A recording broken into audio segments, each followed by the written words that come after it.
Assalamu alaikum. Welcome to the 70th Jalsa Salana, USA, being held here at the Pennsylvania Farm Show Complex and Expo Center in Harrisburg, Pennsylvania.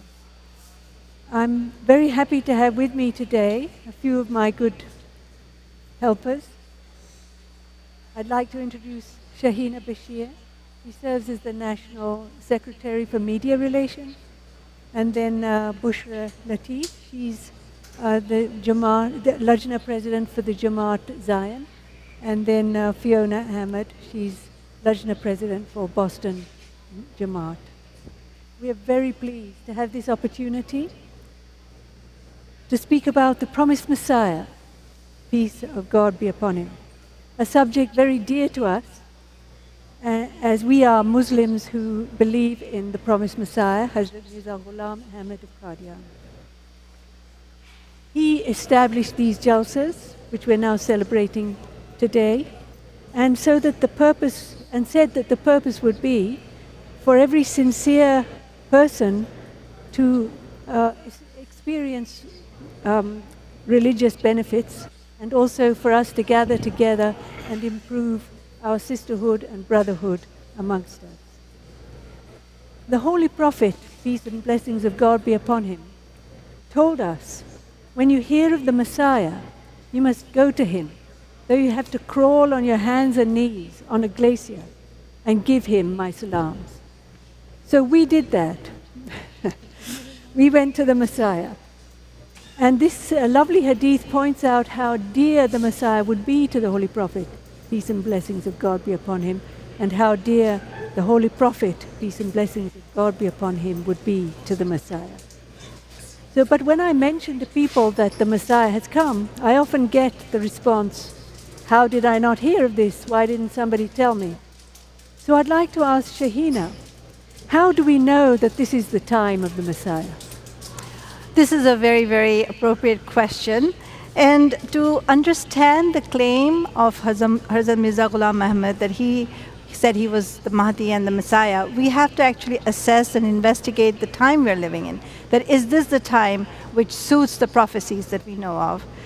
So first of all, I want to refer to Surah Juma, which is chapter 62 of the Holy Quran, verses 3 and 4.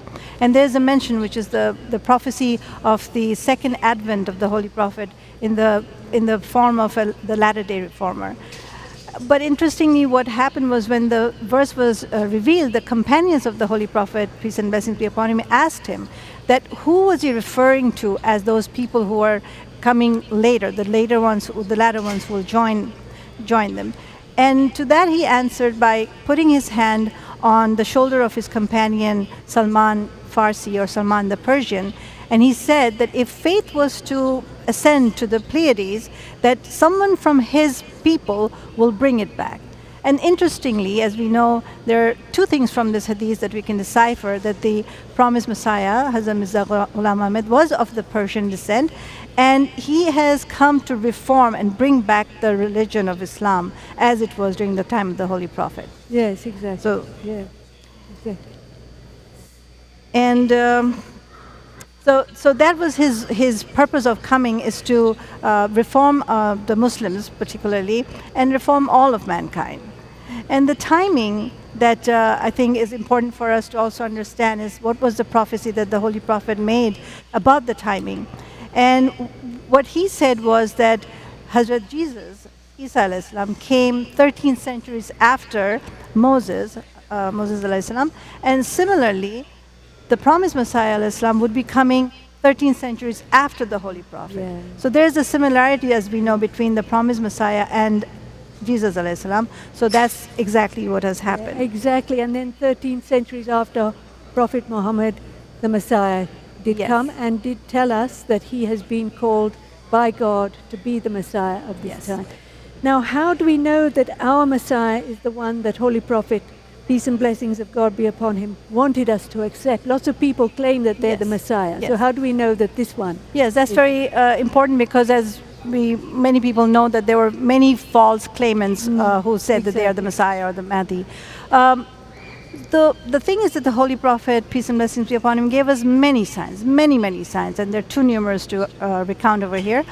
So I'll just give a couple of examples. The first thing is the general state of religion.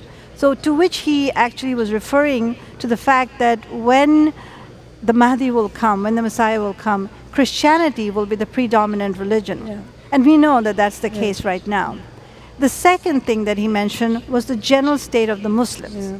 And unfortunately, as we look around, what we saw in the past when Islam was in its, the golden age of Islam, as we call it, that there were so many new discoveries, scientific discoveries, and that kind of just went down, and we don't see that very much. In fact, other things are happening. There's more chaos. The Muslims are, if you look at the Muslim countries, there's more poverty, and people are turning into terrorism because of all that chaos. So you have ISIS or Al-Qaeda or any of those.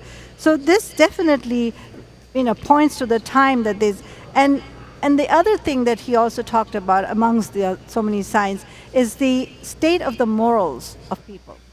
And as we know now, we are living in a time where immorality is in the rise. So whether it's just people drinking and gambling or sexual immorality, that all has become so widespread and is so common and so accepted that nobody even thinks about it. Right. So those are just a few signs that...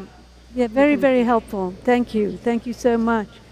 Now, one of the common misconceptions that people hold about Islam is regarding the women. They often view that the Muslim women are oppressed. We know that actually in every area and every culture, women have been, disregarded, degraded, not treated equally, not treated properly.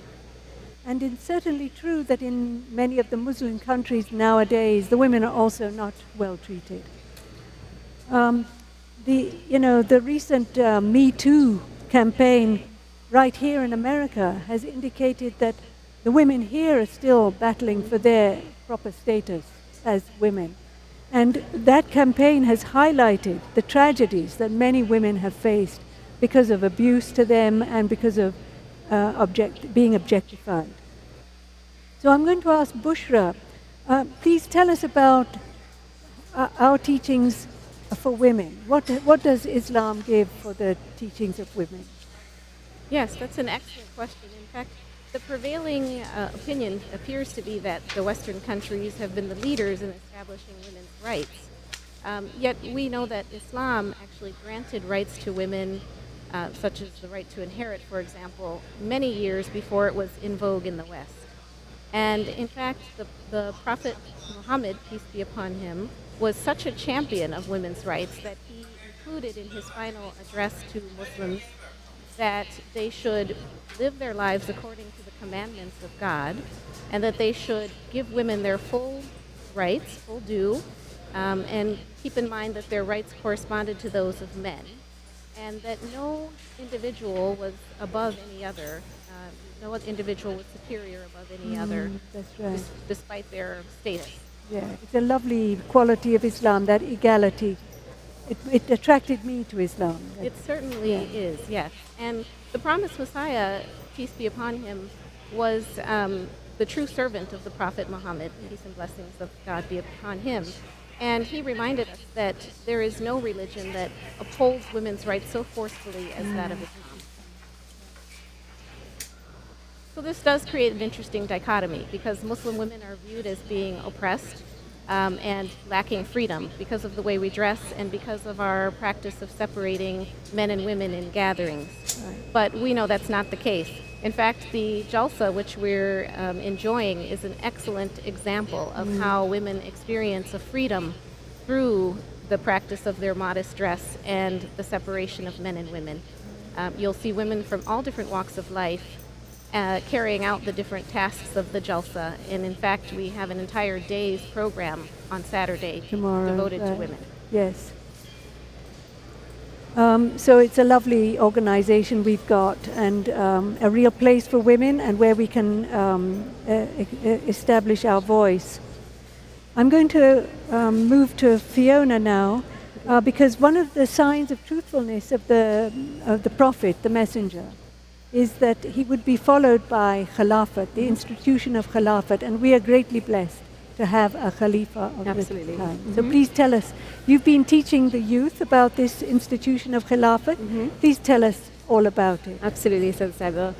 We are indeed blessed with the institution of Khilafat. So after prophethood, Khilafat is the most important blessing to the believers.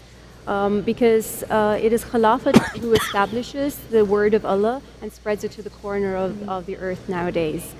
We know from the Hadith and from the Holy Quran that when Allah the Almighty sends a messenger, He sends the messenger with a message for the spiritual and moral reformation of society.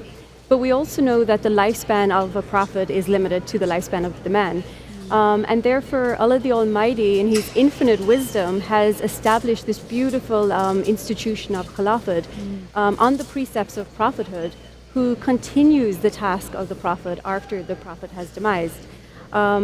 Therefore, it is Khilafat alone who is nurturing the seed that is sown by the prophet, and he continues that work until the mission of the prophet is fulfilled. I'm just delighted to hear about it, and it's very, very inspirational. And it just calls to mind that the truth of a prophet is the one who has his prophecies are fulfilled. Absolutely. It determines the truth of it. And it just brings to mind that lovely prophecy that was given to promised Messiah, peace of God be upon him, that even though he was in a remote village in India, completely cut off from communications, God said to him, I will cause thy message to reach the corners of the earth. Absolutely. And this is what you've just explained to us with our institution of Khilafat. We are now holding Jalsas in more than 200 countries in the world. And thank you so much for joining me today. Thank and you. may God be with you all, and Assalamu alaikum. Wa alaikum assalam.